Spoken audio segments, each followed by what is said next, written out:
بسم اللہ الرحمن الرحیم.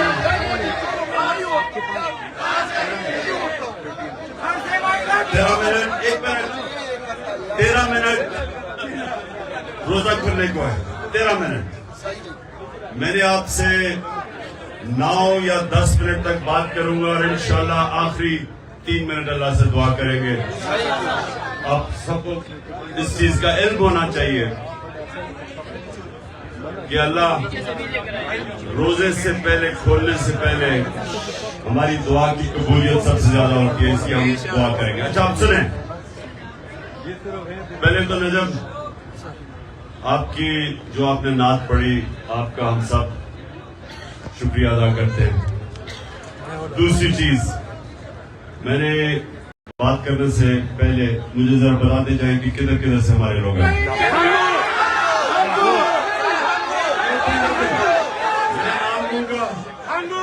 میں نام لوں گا, آپ نے بتانا. لاہور, لاہور, رحیم یار خان. اچھا زیادہ ہے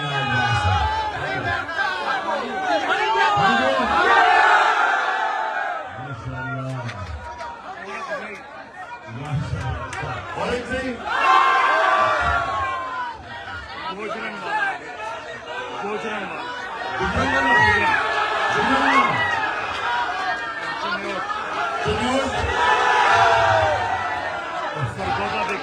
سرگودا ہے. سرگودا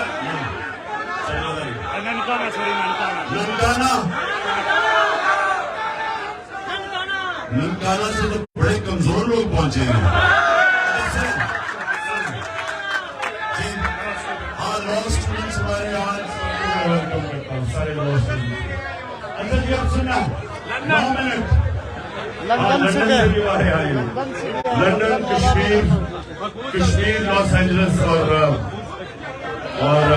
ساجد ویلکم. اچھا جی سنیں آپ پلیز, خاموشی. آپ دیکھیں آپ, یہ میں جو کوئی اسلام کا اسکالر نہیں ہوں, لیکن میں اپنے زندگی کے تجربے سے جو میں سمجھاؤں اپنے دین کو, میں آپ کے سامنے اس کی چھوٹی سی چیز رکھتا ہوں. دیکھیں لا الہ الا اللہ, جب آپ یہ آزادی کا دعویٰ کرتے ہیں کہ اللہ تیرے سوا کسی کے سامنے نہیں جھکتے. ایک شعر ہے کہ ایک سجدہ جس کو تو گراں سمجھتا ہے دیتا ہے ہزاروں سجدوں سے نجات. کہ ایک سجدہ جس کو انسان مشکل سمجھتا ہے وہ ہزاروں لوگوں کے سامنے سجدے کرنے سے انسان کو آزاد کر دیتا ہے. تو جو اندرونی آزادی ہے وہ لا الہ الا اللہ دیتا ہے. جو معاشرے کی آزادی ہے وہ انصاف دیتا ہے. اور جب ایک انسان اندر سے بھی آزاد ہو جائے اور اس کو انصاف معاشرے کو بھی آزاد کر دے تو وہ پھر وہ انقلاب آتا ہے جو مدینہ کی ریاست میں میرے نبی صلی اللہ علیہ وسلم لے کے آئے.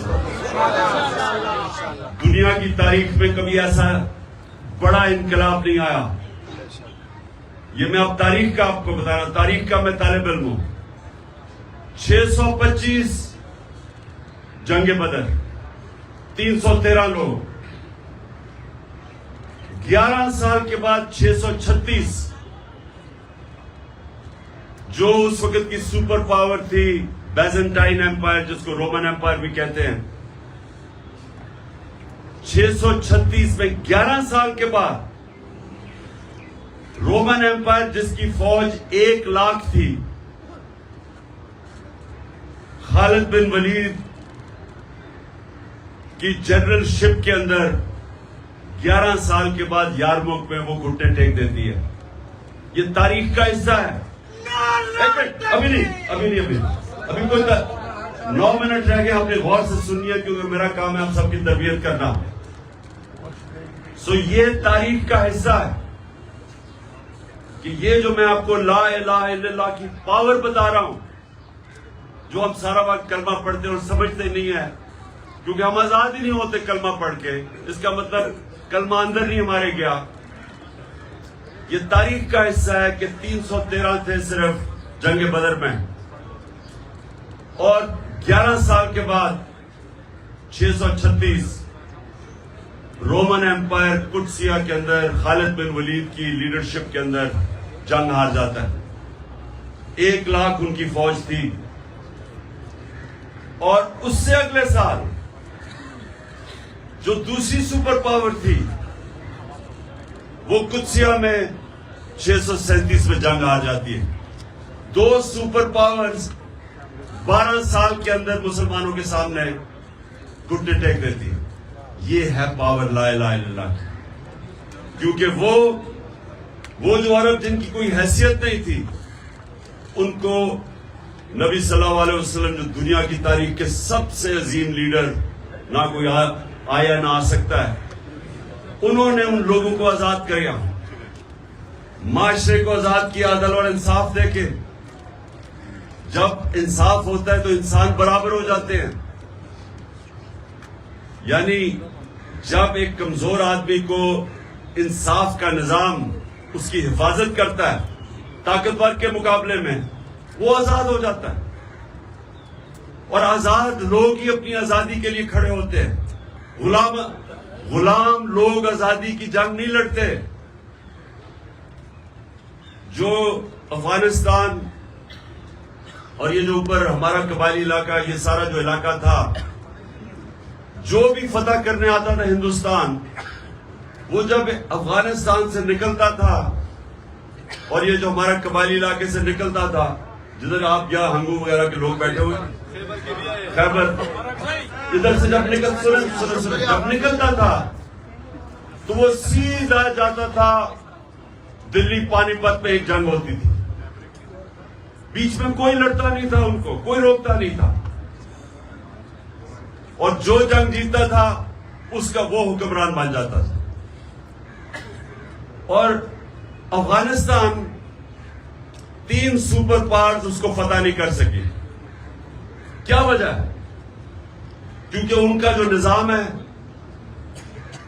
ادھر لوگ آزاد ہیں، جس کو فیوڈل سسٹم کہتے ہیں. فیوڈل سسٹم کے اوپر جو طاقتور بیٹھا ہوا ہے، اس کے نیچے لوگ غلامی کرتے ہیں. تو ہندوستان میں کیوں نہیں کوئی لڑتا تھا؟ کیونکہ وہ پہلے ہی غلام تھے. کیوں قبائلی علاقے میں 80 سال انگریز کے خلاف کیوں لڑتے رہے وہ؟ کیونکہ وہ آزاد لوگ تھے. آزاد لوگ اپنی آزادی کے لیے لڑتے ہیں. افغانستان میں کیوں کسی سپر پاور کی غلامی نہیں قبول کی؟ کیونکہ لوگ آزاد ہیں. تو ہمارا اس وقت پاکستان میں جو جنگ ہے وہ آزادی کی ہے، حقیقی آزادی کی. آزادی آتی ہے انصاف سے. جب کیوں قبائلی علاقے کے اندر اور افغانستان میں کیوں لوگ آزاد تھے؟ کیونکہ ان کا جو جرگہ سسٹم تھا وہ لوگوں کو انصاف دیتا تھا. جو ایک جرگہ جس کو لا میں جو جوری سسٹم تھا، جوری سسٹم کے اندر جوری سسٹم یہ ہوتا تھا کہ طاقتور کمزور کو سامنے بٹھاتے تھے اور انصاف ہو جاتا تھا. لوگ آزاد تھے. یہاں جو چودھری تھا وہ قانون سے اوپر، جو بیچارہ نیچے، اس کو انصاف نہیں ملتا، لوگ غلام تھے. تو یہ جو ہماری ابھی جنگ ہے وہ آزادی کی ہے. ہم نے انصاف لینا ہے. یہ جو حقیقی آزادی ہے یہ آزادی کی جنگ ہے، اور اس کے لیے ساری قوم کو تیار ہونا چاہیے. کیونکہ آپ کے سامنے چوروں کے ٹولوں کو اوپر بٹھا دیا ہے سہولت کاروں نے، اور وہ ہم سب کو سمجھتے ہیں کہ اب ہم ان کی غلامی کریں گے. اور جو بھی، اور پھر یہ میرے گھر پہ حملہ، پولیس، FIR، ابھی علی بین کو انہوں نے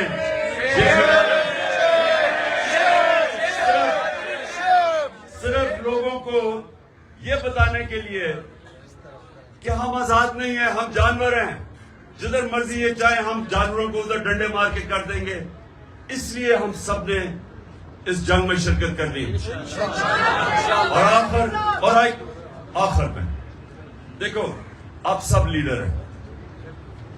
ہم سب لیڈر کیوں ہیں؟ کیونکہ ہم اللہ کی سب سے عظیم مخلوق، اشرف المخلوقات ہیں. ہمیں سمجھ نہیں آتی کہ اللہ نے ہمیں کتنی صلاحیتیں دی. جب اس نے اللہ نے فرشتوں کو کہا کہ انسان کے سامنے جھکو اور ابلیس نے کہا کہ یہ تو میں آگ کا ہوں اور یہ مٹی کا ہے, تو اللہ نے فرشتوں کو کہا کہ تمہیں بھی نہیں پتا کہ میں نے کتنی انسان کو صلاحیت دی. ہمیں انسانوں کو بھی نہیں پتا ہمارے پہ کتنی اللہ نے کتنی نعمتیں بخشی ہیں, کیونکہ ہم اپنی صلاحیتوں کو آزماتے ہی نہیں ہیں. سب سے بڑا رکاوٹ اپنی صلاحیتوں کے پر پہنچنے کے لیے وہ ہے خوف. یہ جو لا الہ الا اللہ ہے, سب سے بڑا جو بت یہ توڑتا ہے وہ خوف کا بت ہے. قرآن کی آیت ہے جو لوگ ایمان لے آئے میں ان کے خوف دور کر دیتا ہوں, کیونکہ خوف رکاوٹ ہے انسان کی آزادی میں. یزید کے خوف کی وجہ سے کوفہ کے لوگوں نے حضرت امام حسین کی مدد نہیں کی. پتا تھا ان کو کہ حضرت امام حسین راہ حق پہ ہیں, لیکن اس کے خوف, اس کے ڈر کی وجہ سے, خوف کے بت کی پوجا کرنے کی وجہ سے انہوں نے اسلام کا اتنا بڑا سانیہ ہونے دیا. اس لیے جو لیڈر ہوتا ہے وہ اپنے خوف کے اوپر قابو پاتا ہے, نہیں تو بزدل آدمی لیڈر نہیں بن سکتا, وہ نواز شریف بن جاتا ہے. جو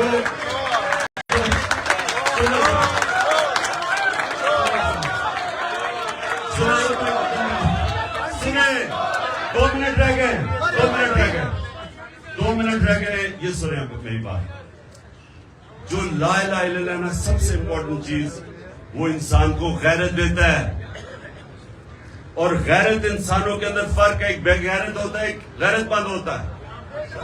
جو غیرت مند لیڈر ہوتا ہے غیرت مند ہے, مسلمان ہی ہوتا ہے غیرت مند. کیونکہ جب آپ دعویٰ کرتے تھے کہ اللہ میں کسی کے سامنے نہیں جھکتا, یا خوف کا بت ہو یا پیسہ ہو, تو آپ غیرت مند انسان کی معاشرے میں عزت بڑھ جاتی ہے. کبھی بھی اربوں پتی بھی ہو, بے غیرتوں کو اس کی عزت نہیں کرتا.